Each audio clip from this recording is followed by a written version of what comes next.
ప్రభు పేరిట అందరికీ శుభాభివందనములు తెలియజేసుకుంటున్నాను. దేవునికి మహిమ కలుగును కాక. మరి ఈ దినం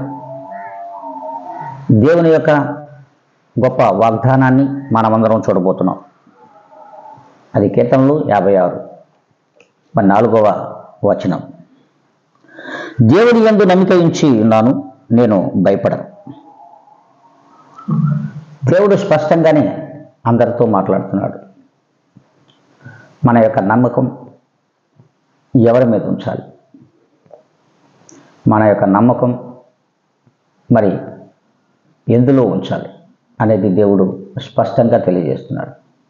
ఎప్పుడైతే దేవుని యందు మనం విశ్వసించి ఆ విశ్వాసము చేత దేవుని యొక్క నమ్మకంలో మనం జీవిస్తామో, దేవుని యందు నమ్మకం ఉంచుతామో, దేవుడు తప్పక మన కార్యములను ఆయన సఫలపరుస్తాడు.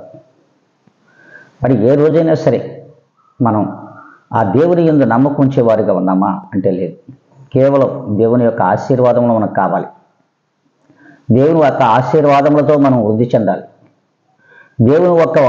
దేవుని యొక్క ఆశీర్వాదములతో మనం ఈ లోకంలో అభివృద్ధి చెందాలి. ఈ రీతిగా ఉన్నాం. కానీ దేవుడు మరి మనలను ఆ రీతిగా చూడాలనుకోవడం లేదు. నీ నమ్మకం దేవుని యందు స్థిరముగా ఉంచినట్లయితే ఆయన తప్పక మన కార్యములను చేయగలవాడు. కనుక ఆ యొక్క కార్యములను జరిగించడానికి కానీ, దేవుని యందు నమ్మకం ఉంచడం కానీ మనం ఏ రీతిగా ఉంటున్నామో ఒక్కసారి ఆలోచించాలి. అందుకే ఎవరు కూడా దేవుని యందు నమ్మకం ఉంచితే ఖచ్చితంగా భయపడాల్సిన అవసరమే లేదు. ఆ దేవుడే నీకు అన్ని విధములుగా సహాయం చేయగలవాడు. కనుకనే దేవుడు అంటున్నాడు, నా యందు నువ్వు నమ్మకం ఉంచిన ఎడల నీ యందు నేను మేలు చేయగలను, నీవు భయపడనక్కర్లేదు అంటున్నాడు.